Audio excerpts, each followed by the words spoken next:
VGC is supported by Patreon.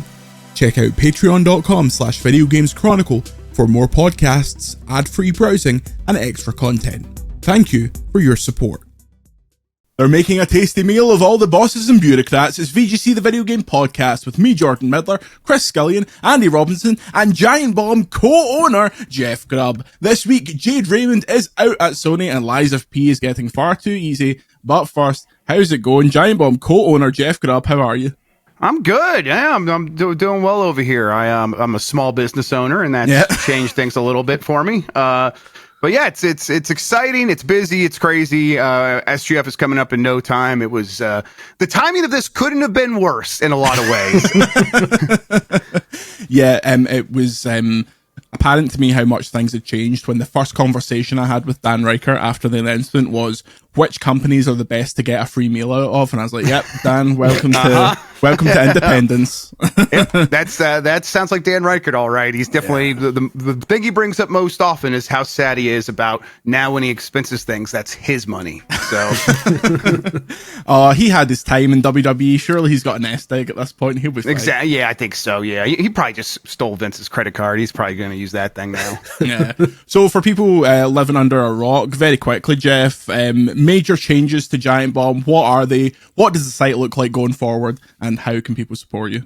Yeah. Giantbomb.com/join. It's it's the premium membership of old, but now the big difference is all of that money goes to supporting the team and the things that we're trying to do. And that's different from kind of how it always was. Even under the Whiskey Media days, that it was a parent company. Now it's much less of a corporation than what it would end up under, like with CBS and then Red Ventures and then Fandom. But we were able to work things out with Fandom to buy the company and take it independent. And now it is, big changes. It feels very different. And I guess I didn't even realize in the moment how different it was going to feel. It's like, oh yeah, people are going to be happy that Giant Bomb lives, right? That's what they're going to care about. And I was not expecting really, and I guess I just wasn't even thinking about it, the number of people who were just so much more ready to come back and support Giant Bomb because we're independent now. It just seemed like that corporate ownership made the whole idea of what Giant Bomb was, which is, this collective of goofballs talking about video games in an irreverent way.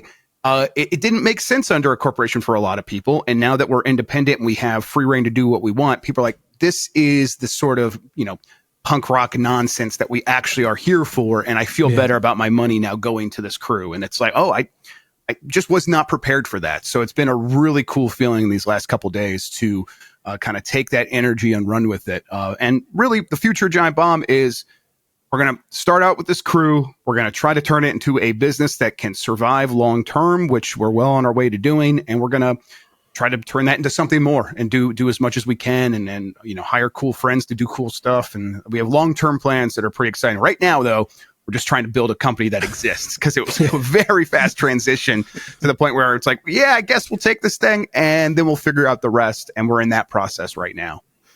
Awesome. Andy, as someone who is currently going grey running a independent media outlet, words of advice for Mr. Grubb? Don't let your writers expense things. Yeah, don't worry about that. Yeah, we're all over that. Don't worry. Dan Riker, we're going to put him in a cage. Yeah. That's even just logistically, right? Like just working out things like, payroll and, paying your taxes. And that's a lot of information to get to grips with. Like running a small business is a lot of work outside of even just the day-to-day of running a games publication, right? It's a lot of work. Yeah, it's so in the moment of like just making the acquisition of the assets, it was calls, 10 to 12 hour calls every day. And I'm like, okay, well, once we get over this with like the lawyers and everything, we'll be able to settle down. It's like, oh no, things are just going to continue different ways. Now, thankfully, we had a bunch of ideas as like stuff was going down of, hey, maybe we could start something else, start something new. And like, I would have been happy to do that. I'm much happier being able to keep Giant Bomb going personally. Means a lot to me. So that this is where we want to be. But as things have shifted into us figuring things out, it's very much like, all right, Bacalar, you get to work on this. And we weren't necessarily going to have a Bacalar when we were like, well, let's just kind of keep Blight Club going, I guess. We'll go do that on our own. And like, now that we have him, I'm like, you can figure out the business stuff. We'll make all the bullshit. And that's helped a little bit, although pretty sure it's killing him. But hey, that's what you got to do to your Bacalar sometimes. You certainly do. Chris Scullion, you hosted this podcast twice in a row in my stead, and the walls are still standing. How are you? I'm doing good. I'm happy to hand the reins back over. If anything, it's because I think it was getting too good. Oh yeah. And I was starting to get like transfer requests in from the big dogs, and I thought that's too much pressure. So I'm happy to kind of step back again and like you can. Yeah, you got to set expectations low. Yeah, this is the hardest job in podcasting. People don't realize that.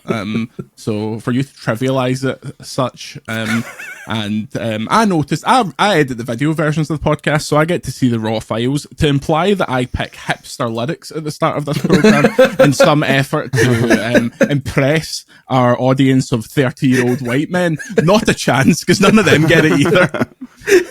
Okay, let's get into things first. Speaking of 30-year-old white men, patreon.com/videogameschronicle, and we have a special offer for you. One of the VGC Discord hardcores very kindly donated some gifts that will go, gift subscriptions to Patreon, which will go to new members of the Giant Bomb community. If you've recently joined Giant Bomb to support the likes of Grubb and the other guys, not Reichert, you should send proof of that, be it an email or whatever, to podcast@videogameschronicle.com with the subject line Giant Bomb, and I'll pick 10 of those people who send those emails, and you'll get a month of VGC's Patreon Insider tier for free, which we thought would be a nice way to bring the communities together. There's already too much cross-pollination between us, so let's just do it the whole way.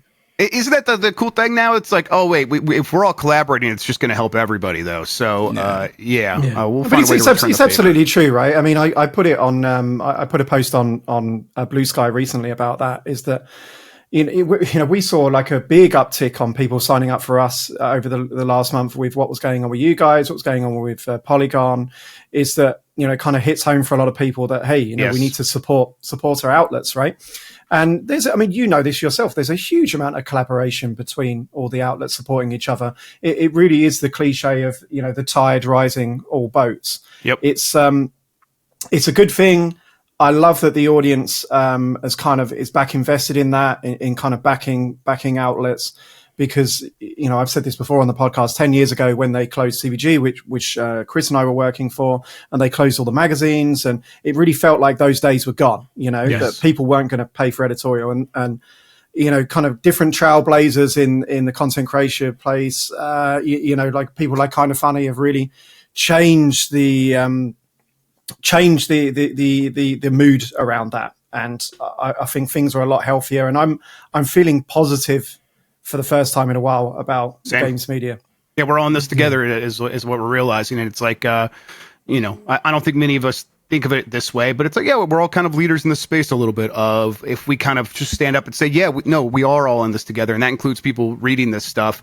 There is a contingency that's going to look at it the way that, they look at it at public media or whatever, where it's like, hey, let's just send in our direct support because I get a lot of utility out of this and a lot of entertainment. And now I feel like I'm part of something. And I think it's what I was always looking for when I was reading video game magazines growing up and then getting into websites. I wanted to feel part of this, this clique. And I think we are now establishing business models that can thrive based on that. And that's I also feel pretty optimistic because of it. Well, kumbaya, here's some bad news. Story number one, veteran producer Jade Raymond has left Haven Studios, the company she founded in 2021. According to a new report from Bloomberg, Raymond, who rose to prominence producing Assassin's Creed and executive producing Assassin's Creed 2, Bloodlines and Watch Dogs, has left her studio, which is still in the process of developing online shooter Fair Games, which, editorializing, apparently Fair Games has dropped the $sign at the end of Fair Games, which I think is actually a bigger story than this Jade Raymond stuff. But although a reason wasn't given for Raymond's departure, the report cites sources who note that an external playtest of Fair Games took place several weeks ago and that some developers were concerned about how it was received. This caps off an eventful decade for Raymond, who left Ubisoft to found EA's Motive in 2015 before leaving in 2018 for Google Stadia. Then she would end up at PlayStation. Grubb, before we get into PlayStation's statement about this, what is your take on this? Does Fair Game, no $ ever release? Is this the end of the games as a service era? I mean, we're clearly at the end. I mean, it's never going to end, right? But the sort of, this is the way that, or this is the kind of game that you have to pitch to a corporation like Sony to get your game greenlighted in the first place. That era is over, right? They're going to have to shift up pretty heavily there. It's a lot of these trains have already left the station. Fair Games feels like one of those that has it's far down the tracks now, where that they actually do need to see something through there, because I mean, I suppose they don't want another Concord. If this comes out and it's exactly the same as Concord, that would be, it's hard to even imagine how to describe that, because Concord was already a disaster. What's worse than a disaster? So I guess there's a chance this never comes out because of that, because it would just look so bad if they think it's heading in that direction. But I don't know. I think they're still going to try to push it out, and I think they think one of these games could still happen. All of them are going to be a roll of the dice at this point, so we'll see. But boy, this whole idea of live service is the lottery ticket we should be purchasing over and over. That's definitely over. Andy, I am a Sony soldier, and even I forget what Fair Game is every time it's brought up. Like what is your read on right? this situation? Oh yeah, Radical Heights, that banger. I'm still playing it every night. Andy, your read on Fair Game, no $. Do you know, isn't Mark Cerny he was quite heavily involved in it? I'm sure I remember reading that. Marble Madness, Mark Cerny? Yeah, that's him. Don't That's bring that up to him. I'm sure he was involved in the technology for this game somewhat. So it sounded, at least on the surface, a little bit more interesting than we should just do that. But there are so many developers now that are getting kind of caught out, right? Where obviously once these trains get moving, you can't, turn them around. They're working on stuff, that probably 5 years ago was a great fit and is going to be a hit, and this is going to tick a box for us. And however, in the current state of the games industry, the last 18 months, 2 years, if there's, it's Lord knows what makes a hit, but certainly the stuff that's flopping is the derivative stuff, right? The people who have really been, kind of box ticking and digging down into, these are the ingredients that you need in your live service game, etc., to be a hit. Basically chopping bits and pieces off of other popular games. Those games are bombing hard at the moment, right? You really need to bring something unique to attract people away from the other games they're playing, because people don't have time in their lives, right? So that would be my concern, is how much of a unique proposition is this? Because not just Concord, which again, Concord was it was fine. It was fine, right? I don't think Concord was an awful game. It just didn't do anything particularly interesting. You're now seeing Marathon have a really tough time in the last couple of weeks that I think people are looking at that and going, yeah, it looks fine, but that's not particularly doing anything interesting, especially compared to what Destiny's already doing.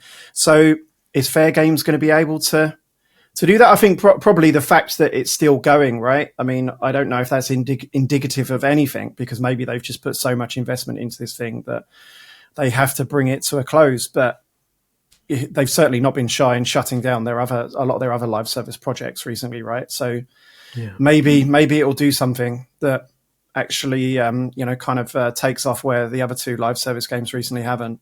We have a statement from PlayStation here to Bloomberg. Jade Raymond has been an incredible partner and visionary force in founding Haven Studios. We're deeply grateful for her leadership and contributions, and we wish her all the best in her next chapter. They continued that committed to supporting Haven Studios and excited to continue the journey. Scullion, if you were to fantasy book what is likely to happen, personally, I don't see a full-on Concord disaster, but I maybe see something more akin to the lukewarm response that Marathon seems to be getting at the minute. Although, even saying that, Marathon and Fair Game basically fit in the same part of my head, so it doesn't seem like there's room for one of them, never mind two.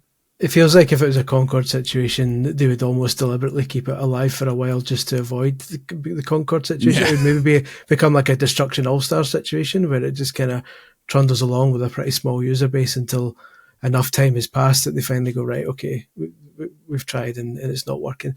But it's just, I can't see a situation where this will be a massive success. And I would be delighted if a year or two from now, people are clipping this and saying what an idiot you were totally wrong, because nobody wants to see a game failing, but just the vibes just aren't good in general. And like Andy was saying, like you need something you don't just need a good game when you're dealing with a live service. You need something that's so spectacular it's going to pull people away from Fortnite or Call of Duty, because they've invested so much time and money into these games that nobody's just going to go, all right, I'm done with that now, I'm going to try this one and start from scratch again.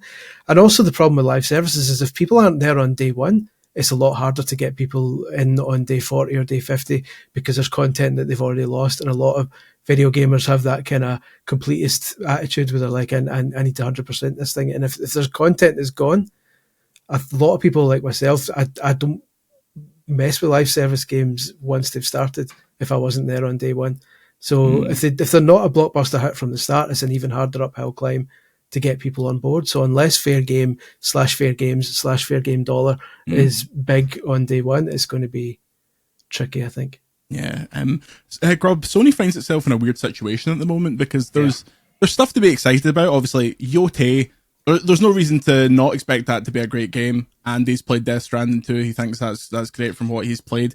But there's also the looming kind of marathon issues that is fair game dollar, and a lot of we know Intergalactic, but a lot of their other studios are in this kind of transitional phase of what are they up to at the moment. What's the read you get from over there, and where do you feel about where PlayStation is heading at the moment? Yeah, I mean, you and I talk every once in a while. We're like, yeah, they're going to reload here any minute now, and we've been saying that a while. But that doesn't mean it's still not going to happen. Like, like they're going to get to a point where they will come out, and a lot of those studios we've been wondering about will have assets to show off. I think they're at a point where they are very wary about forcing their studios out there to talk about stuff, not just because they don't want to announce stuff early, but it is very disruptive to make those companies go and make something just to announce it. It's like, so let's wait until it's ready. I think that's a big part of it.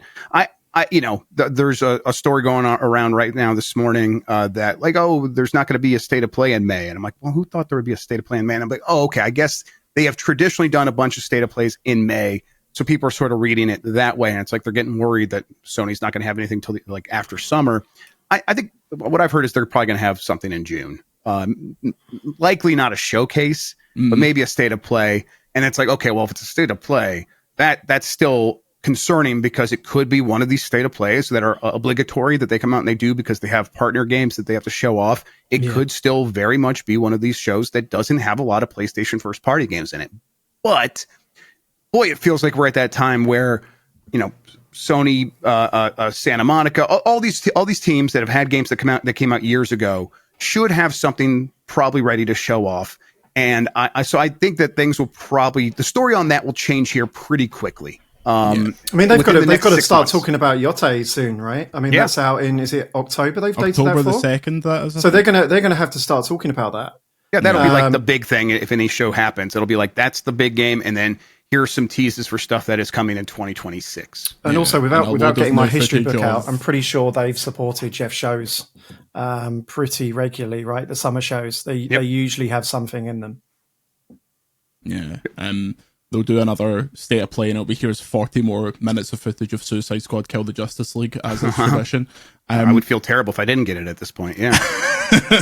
Yeah, I feel like if we sat down and got a whiteboard out and kind of sketched out everything that we pretty much know they have, it's pretty good. It's just they were in an era where they were very happy to talk about things very early, and they're certainly not. Chris, how do you contrast that to recent kind of Circana data that half of the best-selling games on PlayStation last month were Microsoft? Like, does Sony even need to get these first-party stuff out? They're just making money anyway. This is the thing. This is the best thing that could have happened to Sony.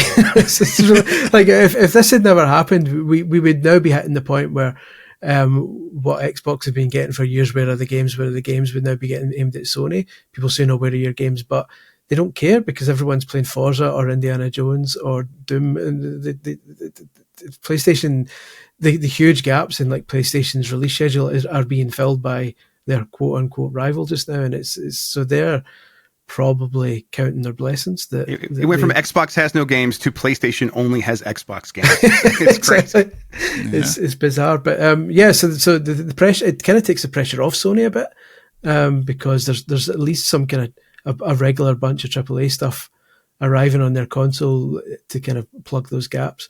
But that'll only last for so long, so they need to get going. You know what I feel genuinely sad about is all of last year, it was like, oh, we're gearing up, hearing more about Astro. Astro's coming soon. We're going to be playing Astro soon. And then it was out and I like platinumed it in basically 24 hours because I could not stop playing it. And then I was like, oh man, I need to wait like years of my life to play a new Team of Sobe game. There's your lesson then, isn't it? Why did you blast it out in 24 hours? Yeah, you should have done it in 72. Good. You should do what Chris does and look at it for a year. Listen, that pays off. That pays off. My sealed Tears of the Kingdom special edition will finally get unsealed when I get to play it with a good frame rate.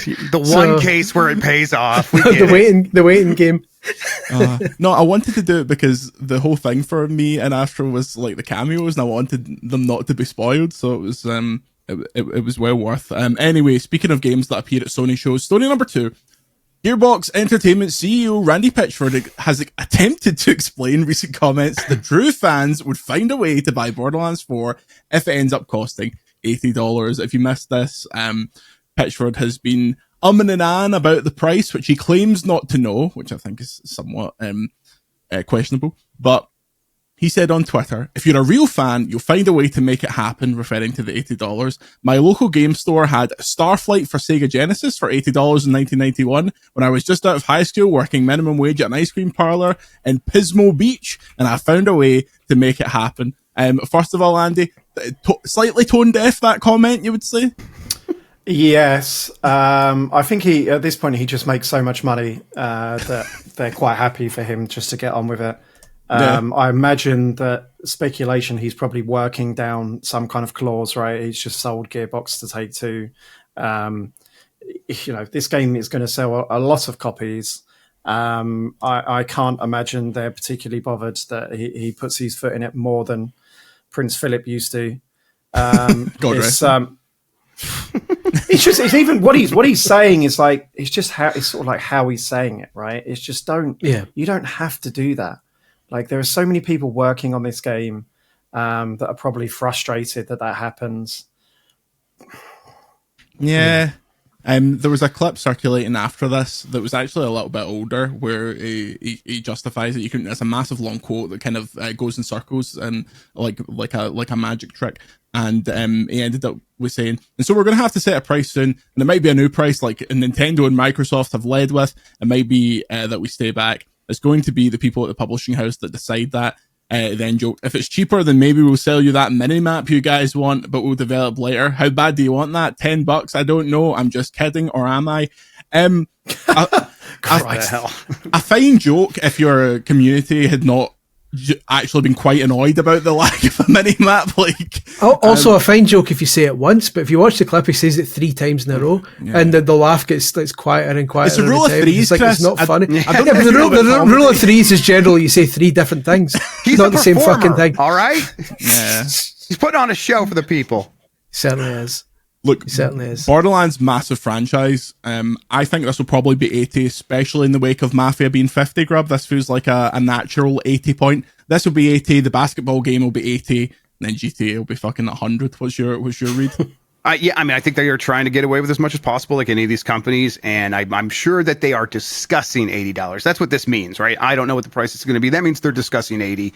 And I think, like, anytime that these because these things don't happen in a vacuum. So I think you're right that Grand Theft Auto is a consideration here. It's like, if this is 80, they can charge more for Grand Theft Auto 6 a year from now. Like, that helps them step up. And that's, the way these companies usually view pricing is, can we step people up, make them feel like the Borderlands 4 is the medium popcorn? So now Grand Theft Auto 6 at $100 kind of feels like a deal, because that's a game you want way more than Borderlands 4 even. So, yeah, the response to this might like derail their plans. If they were like for sure going to go 80, maybe they'll be like, okay, we don't want to actually step in it that hard with this. But I don't know how much they actually care about that. So I think there's a very high chance this is $80. At a certain point, you just got to rip off the Band-Aid with one of these games, if that's the way you're going. And Borderlands 4 does have a built-in audience that just shows up for it's like, Need for Speed or a bunch of these other franchises that just has an audience that, like, if there's a new one of those, I'm getting it. And there's millions of those people. So for Borderlands 4, it's like you might as well charge as much as you can to take advantage of that audience. That's how these companies view it, at least. Now I really want to know why they changed that date, because they changed the date and then GTA was like immediately delayed. So why the little small change? It's pretty interesting. Maybe there's something else happening this year that they don't know about. Yeah, it'll be interesting to see how that all shakes out. The Mafia thing, I was away in Finland when that happened. Grubb, what's your take on the Mafia being $50? Because my immediate thought was, that's cool. Does that mean it's like 5 hours long? But Andy made a point in the Discord and in the Slack about how maybe they're trying to revive a part of the market that is just totally dead. Well, I'm going to correct myself there. I didn't realise it's a linear game, isn't it? Yeah. I thought it was open world. No, so that changed. Maybe, like the variable pricing thing. I mean, Nintendo are trying to put a marketing term on it, but it has kind of existed for ages. Yep. It's just, I think they just look at this and they just see it as, that's kind of the scope. But that's what you charge for a linear action game these days, right? It's and if people don't want to pay that thing's going to cost like $30 4 months after it comes out, right? Same as Borderlands. If Borderlands launches at $80, it's going to be like sub 60, 50. 6 months after it comes out. The only games that keep their prices are Nintendo games. So I can kind of get the Mario Kart $80 thing, because that's still going to cost $80 in like 5 years. Yeah. I think that that's mostly right. That I think they are looking to set the game apart, and I think you're right. If they could set it at $50 now, maybe they don't have to drop the price so precipitously like right away. So like you're right, because there is a sort of momentum that builds up with a price drop, where it's like, okay, it was $60 and people are waiting, and now they see the price going down. Well, the people who wait for the price to go down, they wait for the price to go down. They wait for $30. They wait for $25 on Black Friday. If you can keep it at $50 for longer, I wonder if that's the strategy. That sounds like that's probably what they're going to go for here. And then I think they also are trying to preempt any sort of criticisms that this is not an open world game. All the previous ones were open world, right? So I think that is, this will help them be like, okay, yeah, sure, this might feel more budget because of that. Yeah, we didn't build as many assets, but it's only $50. So I think they're trying to get clever with it in the positioning. And I don't know if that's going to be good for people who like to buy games, that all this variable dynamic pricing is becoming a common thing now. But at the very least, it's like, okay, well, I guess if Mafia could be $50, that feels better than if it being $60. I mean, they have whole teams of people crunching data who know what they're doing, making these sorts of decisions, right? It's not just Randy Pitchford and a marketing boss in a room going, oh, we'll do it at this price. I kind of show my naivety for anyone listening who works on publishing side on this podcast, but I was like, that was one of the most striking things when I went dev side for a couple of years. It's like, oh, wow, like this is really how publishers earn their money, is managing the price of these products well after release. When the price cut's going to come in, how long are they going to last, how far they're going to go down. They're probably selling more after that initial launch than they are at the launch. Yeah, especially in stuff like Steam sales, where it's like, okay, let's time this and have that ready to go. Yeah, for sure. Yeah. Well, story number 3, Chris Scullion, I know you're really excited for Fizzant, but I've got some bad news for you. But the Hideo Kojima joint? Hideo Kojima has said that his next game, Fizzant, won't be released for 5 or 6 years. He recently spoke to the outlet that I freelance for, Le Film François, during which he was asked about the adaptation of the Death Stranding film, and if he would like to direct the film. He said, "Oh yes, I received many offers after leaving Konami." He went on to explain that he's got multiple video game projects in development, and that he may consider making one once Death Stranding 2 and Fizzant are complete. Besides quote from Kojima here, besides Death Stranding 2, there is Fizzant in development. That will take me 5 or 6 years. Maybe after that, I could finally decide to tackle a film. I grew up on cinema. Directing would be kind of an homage to it. Besides, I'm getting older, and I would like to prefer to do it while I'm still young. Directing a film is just an still homage. young, by the way. Still young, by the way. He'll nearly be 70. A spry 61. I'm pretty sure directing a film isn't an homage to directing a film. It's the funniest sentence I've ever heard. It's crazy to say that. I love it, though. I wouldn't want Kojima to be any different than that. Like, yeah, man, make your movie that's an homage to movies, dude. Yeah, I want to see that. It would be like Scary Movie or Epic Last Movie. action, it would just be like Last Action Hero. Couple of questions here. Grubb, where's OD? Because he didn't mention everyone's favourite game, OD. I theorised, and we talked about this, maybe this was a junket for Death Stranding 2. 100%. He's promoting Death Stranding 2. Yeah, so he wasn't talking about Odd. But what's going on with Odd? Because he's not been chatting about it. Yeah, I mean, I wonder if it's like because he's talking about Death Stranding 2, maybe it's not time to bring up the Microsoft project. It could be that simple, but you're right. He's been very quiet about our old game Odd over there. I don't know. That's one where it's like I expected to hear way more about that at this point, but I guess he's going to get past Death Stranding 2, and then we probably do hear about it. I mean, it's Microsoft that he's working with on that game. Do we hear about it at the showcase in a couple of weeks here? Like, God, he's going to be in town. He's going to be in LA at that time. I mean, however, maybe that's right. With what Xbox does, it's probably going to be announced during the State of Play as a PlayStation release as well. But it should be, right. Like, I mean, I was speaking to Chris String yesterday, who was talking about the Doom stats. So I think they announced that they did 3 million on players. Game Pass. No, there's 3 million players total. Yeah, and I think it was from Ampere data. They said that less than 1 million or around 1 million of those is not game. Like 2 million of those is Game Pass, basically is sub. And he was saying he expected that to do better. And he said a lot of the people that he's been talking to were saying that the big issue is that Microsoft are announcing these games during its own shows, right? You're selling like, hey, look, it's the PlayStation version to an audience of Xbox owners, whereas they really should be appearing on the State of Play and going, look at this stuff. I think that's why there's a strong chance that if Nintendo does have a direct in June, which I think is possible, that Phil Spencer himself is on that. Yeah, 100%. Because especially Nintendo, like the Sony audience is one thing. The Nintendo audience trying to be like, hey, we're going to have games for the Switch too. You have to go on the direct. You can't do that anywhere else. That's where the Nintendo audience pays attention. So that's why being in a direct is so valuable. But it's going to be especially valuable to Microsoft, who has really kind of put themselves over in this weird corner that is separate from a lot of these other audiences. Mm-hmm.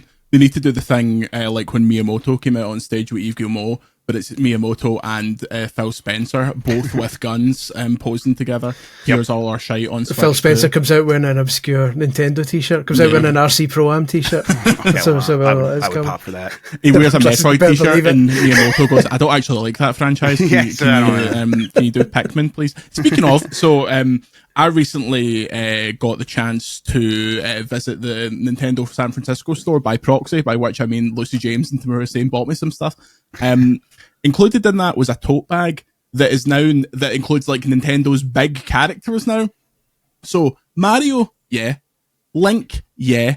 Inkling, sure. The Splatoon is down with the kids. Pikmin's on there, and Animal Crossing.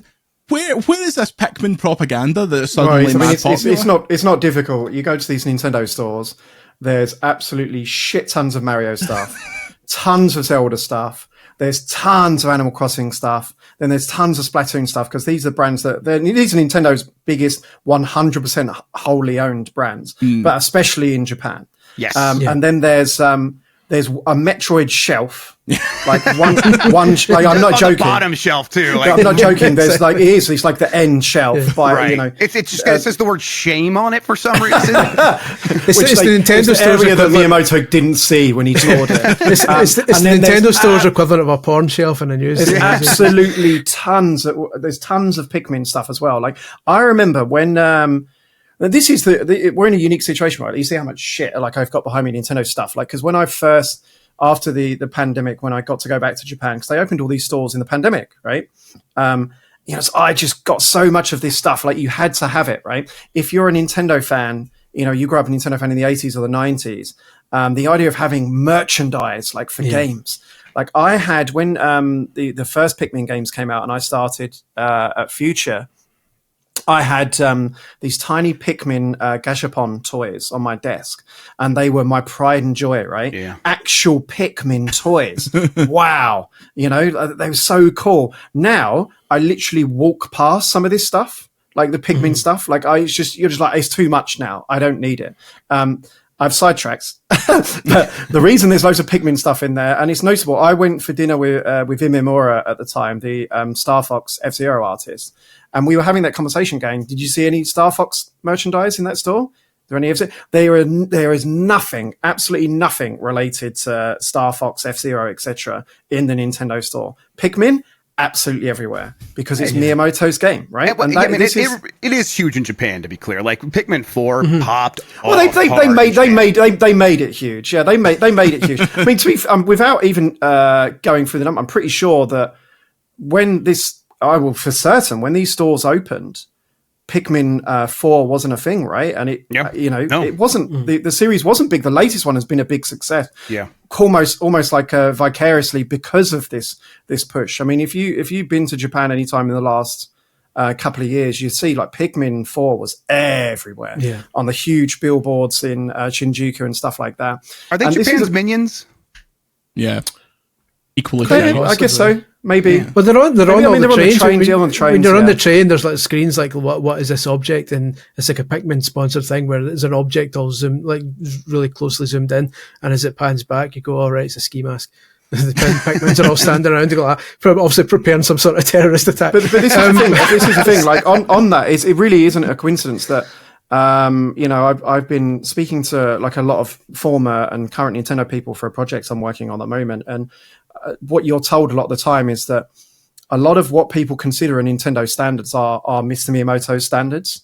Like if you see in differences in how certain franchises are treated, like Kirby, for example, or Fire Emblem, where they'll kind of just bring out a shinier one, right? They'll bring out like a more iterative one, whereas something like F-Zero, we haven't released one in 20 years because we haven't thought of a new idea. You know, there hasn't been a Star Fox in over 10 years because we haven't thought of a new idea. Why has there got to be a new idea? Because that's Mr. Miyamoto's franchise, and he's not allowing it to come out unless it's innovative. So, yeah, to answer your question, because I think he even said it. He did an IGN interview for the theme park that was published yesterday. And I was actually surprised to see the words, obviously in print, come out of his mouth. That he said, "I really want to make Pikmin a big thing." Well, I believe the exact quote was "fuck F-Zero." Yeah. We'll be talking about that in our review after the break. Before our break, I'd like to shout out our season ticket holders: Serkin Toto, Shay Dougal, Matt Huggins, Martimus Prime, Brian Cobain, official VGC historian Sam Biggs, Ginger Jolton, BN12, and Mark Edmonds. After the break, Shigsy breaks his silence. We'll see you in a minute. Shigsy. And we are back. Story number 4. Shigsy explains why DK has changed. Speaking to IGN, Miyamoto has discussed the redesigned Donkey Kong for the first time. Quote, "When it comes to character creation and working with characters, I still take an active role in that," he explained. And looking back at the first generation of Donkey Kong Country, we worked with Rare to create Donkey Kong Country. When we were talking about trying to create new versions evolving Donkey Kong, we created the game called Jungle Beat. We worked together with the team that made 3D Mario with the technology that was available at the time, and we were able to make Donkey Kong more expressive. He added, and going back to that design that Rare came up with, we reevaluated what can we do to make the design more expressive. And then when it comes to the movie, we decided to move forward with this new generation of Donkey Kong design. Andy, Rare in the mud. Rare's contribution to Nintendo, as usual, shat upon. What do you think about that? I'm a little bit conflicted, right? Because I really like the new design. Yeah. And I agree with what he says. It's far more expressive, right? It kind of, especially for a movie, like it lends itself better, and the high fidelity of these games. However, for people of like our sort of age that grew up, like, that's one of my favorite game experiences ever, like playing Donkey Kong Country at Christmas that first time and being blown away by the audio visual experience of that game. I have such a fond attachment to that game that, it's also a bit jarring seeing it changed. It's quite a departure, right? I know that obviously it's actually kind of going full circle because it looks like the Donkey Kong, the Game Boy version design and the arcade version design So on two minds. But yeah, like the Kevin Bayliss, my old colleague, who worked kind of redesigning making the modern, or I suppose it's not the modern anymore, the 90s DK with Mr. Miyamoto. You know, he's come out and said nice complimentary things about it, as he kind of has to. If he comes out and says that looks shit, like, it's not really like, it's not his character, right? So yeah, in short, conflicted. Yeah. Chris, the Council of Nintendo Freaks must have really had a tough one with this. How are you feeling about it? Do you know, everyone has like a secret opinion that they don't like to say because they'll get absolutely lambasted for it. I was never a fan of the polygonal Donkey Kong design. Oh, like, come on! Even from Donkey Kong Country onwards, I love the games. The games are fantastic. But even like up to even like Wii era, Wii U era, 3DS era, I'd never liked the Donkey Kong design. So I really wish this guy looks like more of a doofus. I wish this guy, but I don't know why. I love the new design. Diddy Kong, I don't see the difference that much. Like there's a bit, but Donkey Kong, I love that design. So I'm delighted with it. But I don't know. You know, it's like people are going to complain about anything on. Is anyone complaining though? That's the thing. Even if some people are complaining, but a lot fewer than usual, which means. But it feels like we're going to autopilot sometimes. Of like, oh, those complainers. I've not seen anyone complaining about this design. I've seen a few people, but not as many. which to me suggests it was a very good thing. Grubb, you had the chance to see any of these theme parks, these Nintendo worlds? Yeah, I've been to Nintendo World. I have not seen any of the Donkey Kong stuff. That has opened after I went. But Mike went there, and he said he loved that Donkey Kong world. That also the man in the suit in the Donkey Kong costume. That's like really well done as well. Like, and you could see that is the old design. You could see them being like, man, that's easy to put a man in a suit, and so it's like I get why they like kept that, because you don't want a lot of expression for something like that. You also probably didn't want a lot of expressiveness for a Silicon graphics based like video game that way back in the day. It's like, let's just kind of make something that can be static. Now though, animation is going to be the big thing. I think that sets games apart from the previous generations. I think Nintendo's going to learn a lot from some of its studios that have gone a long way in improving that stuff, like Next Level, I think it's Next Level that did Luigi's Mansion 3. Still one of the best looking games on the Switch. Oh, that game was absolutely beautiful. And it's because of the animations, right? It's not because of some 4K assets and stuff like that. It's like, no, the game just looks so alive. And I think Nintendo's like, you know what? That worked for them. Let's kind of apply that to everything across the board. So they necessarily have to sort of rethink some of these designs so they can take advantage of that. And I like everyone else, I really like the new Donkey Kong design, although I do have that same deep soft spot for the Silicon graphics Donkey Kong Country, because I had the same experience playing it at Thanksgiving over here in America. And I remember having a bunch of family over and everyone was upstairs, and I spent some time with the family, and then I got overwhelmed and I just went back in the basement and played Donkey Kong Country. And it was this like warm, fuzzy feeling, tummy full of turkey and stuff like that. It was great. So yeah, I'm glad we have both. Yeah. Was it the LA or the Florida Nintendo World you got to go to? I went to the LA one because the Florida one was not open when I took my family. Okay. So I went with the crew, the Giant Bomb crew, to the one in LA. And it's a small space because they just don't have a lot of room over there, and so they're not going to be able to expand with the Donkey Kong stuff, I don't think, in the LA one. They didn't even have the Yoshi ride, so it's not very good. When I went in, it was like a small room full of Amish people that was in the Nintendo That's most things world. In America. Yeah, I was not thrilled. Also, the merch they had at the time wasn't up to snuff. I wonder if that's maybe changed, because it was quite new when I went. Slowly. Yeah, like the merch was very focused on the Mario Kart ride early on, which, I got some of the stickers, but that's it. When are they going to open that goddamn Pokemon expansion to the Universal theme parks? That is going to change lives. See if they did a specific like geo-locked version of Pokemon Go that only worked in the parks. I'd quite there's Pokemon stuff there. Like if you go to USJ, it's been cropping up slowly. Yeah, the parades. They do a parade. They sell like Pokemon like cups and stuff. You can get a little Bulbasaur with like a straw on his back and like have a drink out of it. That next expansion, everyone's hypothesizing that it's going to be Zelda in Florida. But after that, that's going to take a few years. So the Pokemon thing might be a ways off still. For the 40th, maybe they announce it next year for the 30th anniversary and say, it's in like 10 years time, but we're going to do it. Do you think they add a Nintendo Land to the Universal they're building in the UK? Oh yeah, but no, they're going to do an Amiga land. It's going to be great. BBC Micro Land. It'll just be really weird games. Yeah, I look forward to Lemmings area. The Great Guyana Sisters ride. Everything's pirated. Yeah, yeah, exactly. Get a hoverboard roller coaster. You just put your headphones on. It's just Jeff Minter shouting at you, and the headphones over and over. Okay, again. now you're talking my language. Let's go. Mm-hmm. Shout out Jeff Minter. Final story before we get into a couple of questions. Lies of P Overture will introduce difficulty options to increase the number of players that can enjoy the game. Difficulty options in Souls-likes has proved controversial with weird people, but now game director Ji-won Choi has said, "We wanted to make sure a wider audience of players could play the game." When asked if this decision was made based on player feedback, he responded, "Absolutely, we have a lot of feedback from customers and from our developers. So making development adjustments and introducing these difficult options, we hope we can offer the experience to different types of players. This broadens the base."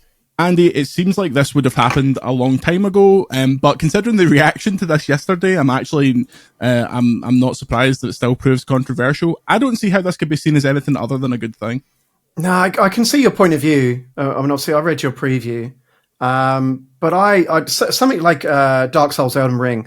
I think the fact that it's hard is so linked to the design of the game. Like the game is designed for you to get that fulfillment from finally beating this super hard boss.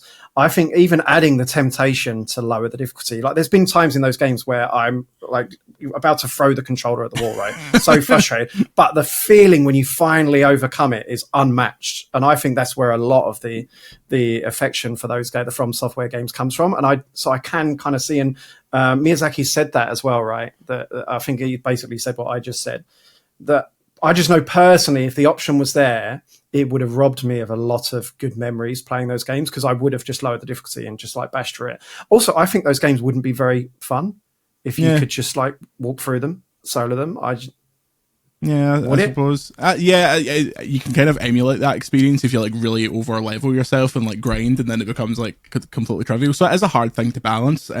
Chris, going back and doing this to the base game and now the DLC after people have had a chance to have the quote unquote real experience seems like a decent kind of middle ground. They're also adding 2 harder difficulties for the boss rush mode for the real sadists. Yeah, it's a nice compromise, because obviously they'll have taken feedback once the game's been released from the general public, and that's given them a better feel as to how many people, firstly, obviously how many people bought or engaged with the game, and then how many more people would have been like, that's just a bit too hard for me, I would like to have played through. So I don't think it's harming anyone adding these extra difficulty levels as much as some people online will have you believe they're being greatly harmed by it. I think just go on with it. If it suits me, because I could spend my free time is limited enough as it is. My backlog continues to grow at a rapid rate. I'd love to be able just to get through it. And then go on with it. And I fully appreciating that I'm losing some of the experience while doing it. But if it's lose a bit of the experience and see to the end and see everything that it has, or put 2 or 3 hours into it and go, I don't have time for this, and not see everything else that's been created in it, I'd rather dial it down a bit. Grubb, are you any good at games?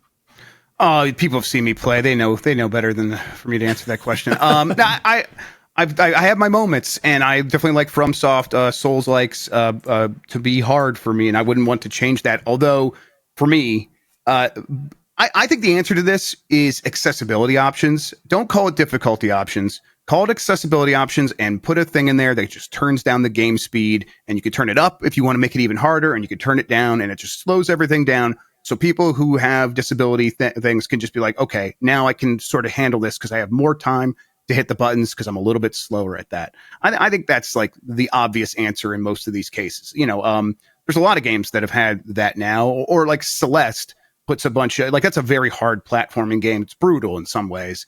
And what they do is here's some accessibility options, and you can have infinite jumps instead of just a double jump or a triple jump. And there's checkpoints now and stuff like that. And so those are all difficulty options, but they just put it in accessibility. So I just didn't look at that. Had it been an option up front or a quick press of the button on the start thing, it's all right, here's difficulty, just turn it down. I might have had that temptation that Andy was talking about. But I think putting in accessibility makes it feel different. It feels like, that's not for me. And I think that usually is probably the best way to approach something like this. Well, before we get into questions from the VGC Maniacs, I wanted to do a bit of a vibe check for SGF while we have you, Grubb.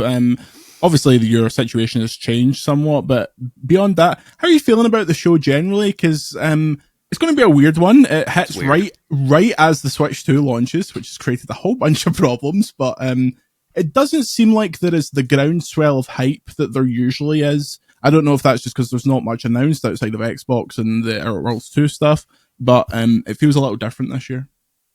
I think it's gonna suck. I think it's gonna be a pretty bad show. Who knows? I don't have insight into what SGF Live featuring Jeff Keighley as host is going to be like. Maybe there's some cool announcements in there. There could be, but I think us going to LA, like that's valuable for a lot of other reasons. I want to get in front of people. I want to see the games that are going to be there for sure. And then we're going to do GB at night. We're going to do our thing. It's going to be valuable for whatever reason. So we're going to be there. But I don't know how many games are actually going to be worth it on that show floor. I think it's going to be slighter than last year. And the reasons for that are, myriad. There's a bunch of reasons why that's the case. To me, the biggest one continues to be foreign developers don't want to travel to the United States. Why bring your game to the United States? You could just wait for Gamescom and take it there, and you won't necessarily get stopped at the border and searched and have all these terrible things potentially happen to you. So I think that's a big factor.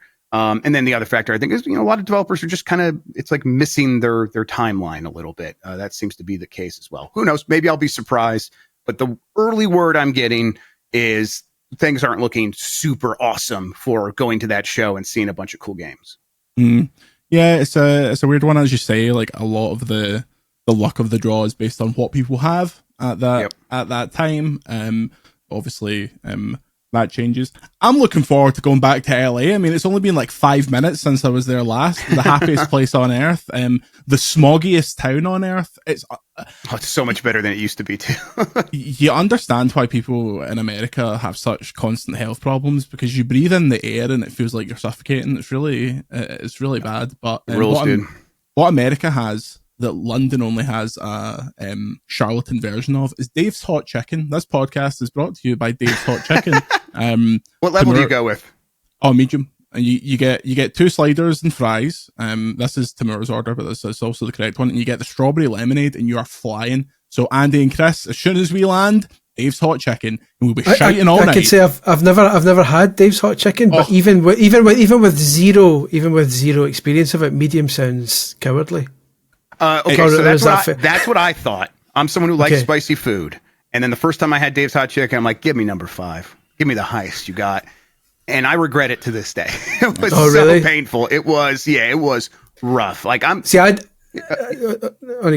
gonna say, normally I'll go to play. I'll go there's a place that's gonna have Mediterranean food and like they have their spice. I'm like, give me your hottest stuff. And it's like, this is right. This is very hot, very spicy, very flavorful. And they're always like, oh, white guy, you're gonna be able to handle that. I'm like, yeah, don't worry, I got this. And so I go to Dave's Chicken thinking the same thing, and I was wrong. See, I do like my spicy food, but given that I've been trying for 19 years to go to a US summer event, and this is me finally getting to go, I'm not rolling the dice and going on day one going, give me the hottest chicken you've got. It's not worth it. And then stuck in a hotel, like just absolutely. When I was in stapled to a toilet. When I was in Japan, one of the times last year, a friend of mine recommended me like a Korean chicken place. Mm-hmm. And I can handle hot food. Like, we got a lot. We get our hot food from our Indian curries here, right? Oh yeah, like that's how we have. That's real deal. We train ourselves up in Indian food rather than Mexican food. And so I'm like, go for it. Let's give me your hottest wings. And I've never been so ill in my life. Like, I was honestly close to calling an ambulance. So I had a medium Dave's Hot Chicken on the day I had to fly back. So it's that safe that you're just okay. in time for a 13-hour flight. Yeah. So we'll certainly be going to Dave's Hot Chicken. It's my problem is that my brain has sabotage wired into it. So when I get told don't do this, like every time I go to Japan now, because Andy told me about the Coke in Japan that has a laxative in it, and every time I go now I'm like, is it that bad?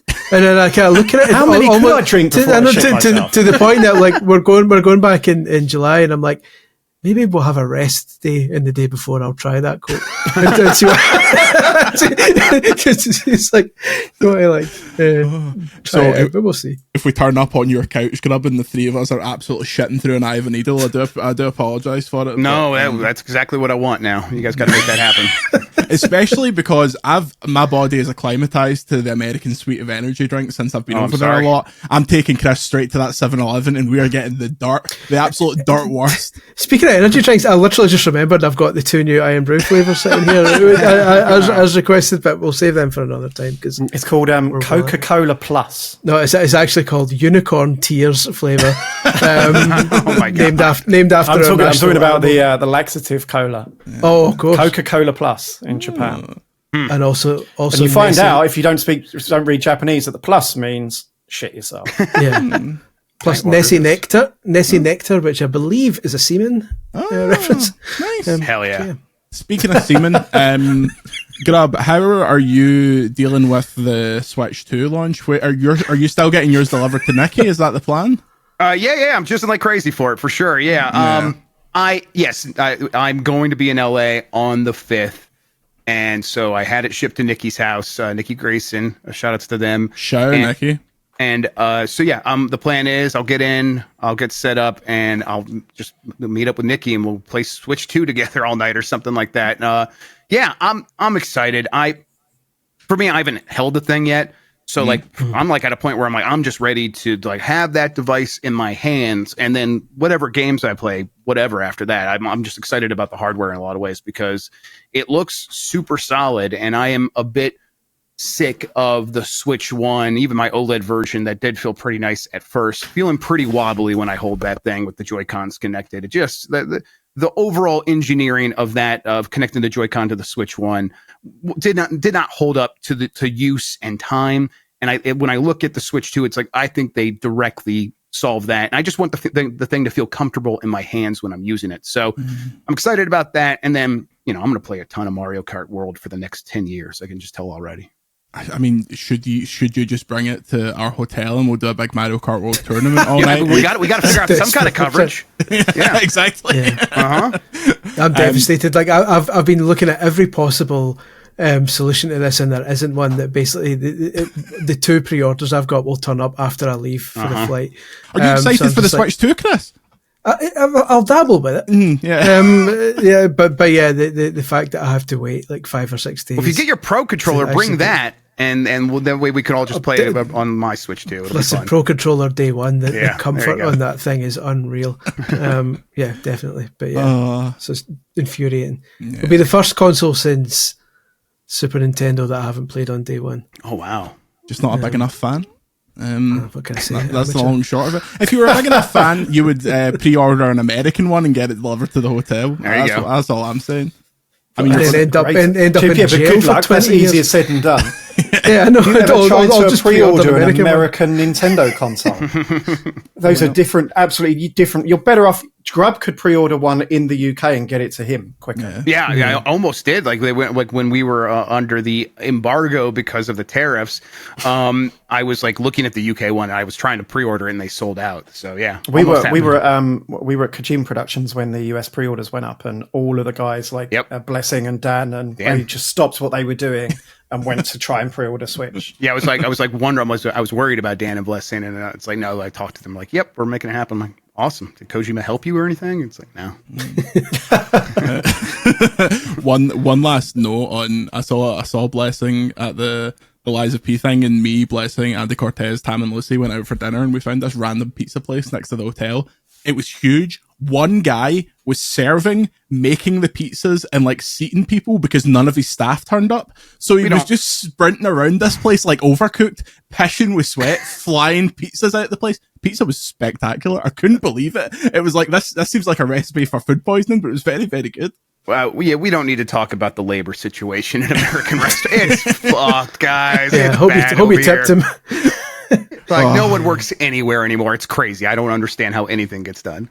I didn't actually pay, I just ran out. We have time for one question. Mr. Dave says, and I'll get one from each of you. For games you can talk about, what are you personally looking forward to most in the next few months? For me, if I could play any announced upcoming game right now, Pokemon Legends ZA. Grubb? Yeah, Metroid Prime 4 Beyond is the thing I'm really antsy for. Christopher Scullion? Mario Kart all day long. Although Donkey Kong's growing on me. Oh, Yeah. I don't know why. Like, there's something there that I think's going to. It's got the juice. It's got it. It's teasing me. We'll get Andy there. Robertson? Probably Mario Kart. Probably Mario Kart. Bunch of fucking Nintendo fanboys on this podcast. Not really, because I think Donkey Kong is nothing else rubbish, and I played it. For I 40 can't minutes. wait! I cannot wait for that game to be out. That's going to be a blockbuster episode of the podcast. I'll be listening so I can get mad at Andy. I can't wait. Well, Grubb, if people want to listen to you, where can they go? Yeah, just find us over on Giant Bomb. On what? GiantBomb.com. GiantBomb.com. Yeah, GiantBomb.com/join if you want to support us and all that. And I do a daily news show. It's not on Tuesdays because we do the Bombcast instead. Game Mess mornings, bunch of stuff like that. Blight Club on Wednesdays. I don't know. Just go to GiantBomb.com and you'll find our stuff. Very, very nice. If you'd like to support Giant Bomb, please do. You can also support VGC at patreon.com/Video Games Chronicle. If you've recently signed up to Giant Bomb, but you've not tried out VGC yet, show us proof of you signing up, and we'll pick 10 people to get a month of VGC Insider for free, gratis. Can I also just point out, if US Customs are checking my visa right now, and they're using this episode as proof that I'm legit, just ignore the fact that the word giant bomb appears quite a lot of times in the transcript. Never caused anyone problems at airports. What are you talking about? That wasn't me. I have it somewhere, but one of my IDs for working at the BBC, I was wearing a black t-shirt that said Giant Bomb when I got the photo taken. So it's just me smiling with Giant Bomb. And the security guys always love to make jokes about that. And I was like, I'm laughing here, but I feel like if I made a joke about bombing the BBC, you'd quite quickly change your tune. So just calm down, boys. When you get some of the Giant Bomb merch, make it look less dangerous, please. Grubb would appreciate it. Yeah, I'll do what I can. Yeah, we'll see. The bomb's already smiling. What do you want? That's true. It's friendly. As I said to the police officer. As you're pulling your trousers up. And now you're smiling. Thank you very much for listening. Patreon.com/Video Games Chronicle. Say goodbye, Andy. Goodbye. Say goodbye, Chris. Goodbye, Chris. Say goodbye, Grubb. Bye, Grubb. And we'll see you next time.